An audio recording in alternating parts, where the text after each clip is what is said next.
what's up? I'm Scott. And I'm Ken. We are the Crystal Method, and we're about to head into our new studio, Crystal Works, where we are finishing up our new album, Divided by Night. Come on in, check it out. All right.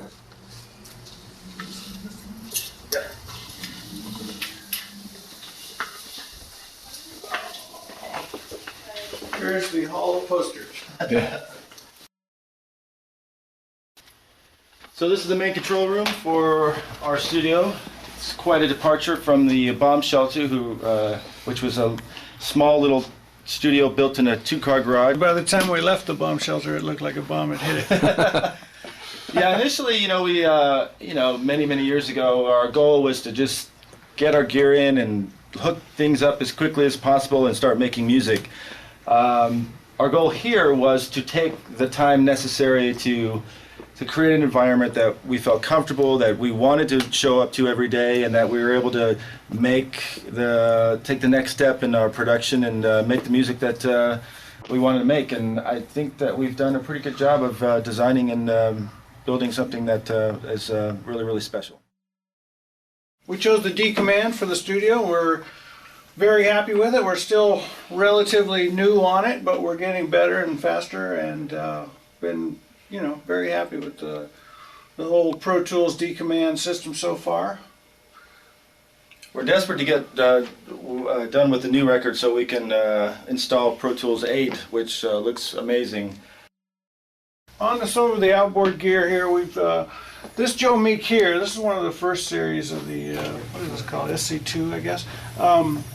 We used it for overall stereo bus compression quite a bit, and a lot over the last few years, and it was sort of in line automatically.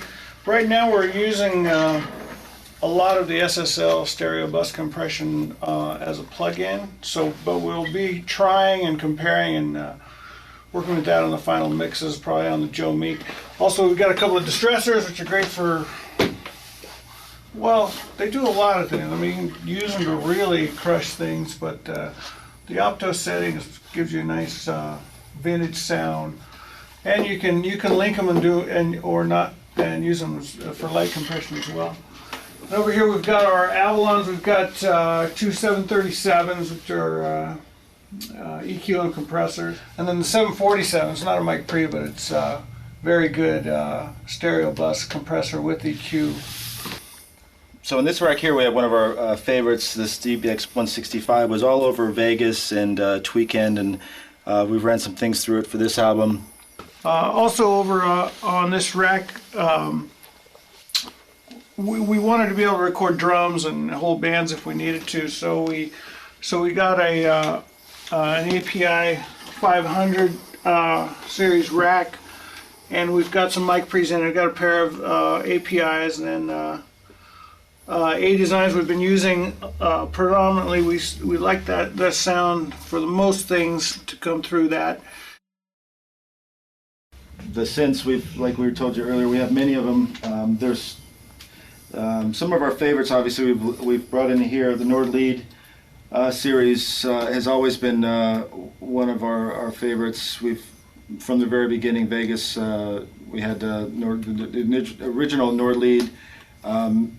We've got quite a few Nord Lead 2s, and we've used the Nord Lead 3 on this record quite a bit.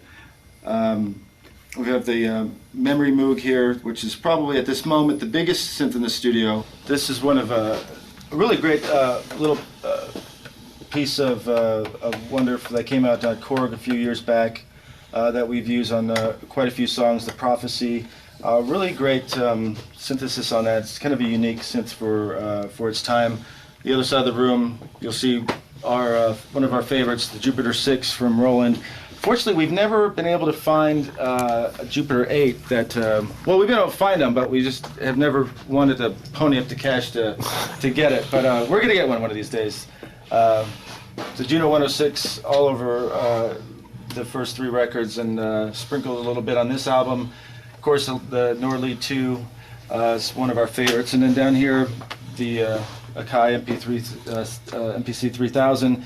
The SID Station, which has been quite a gem on this record. It's a great box. One of our friends, Byron, has dropped off his 4-at modded Lin 9000.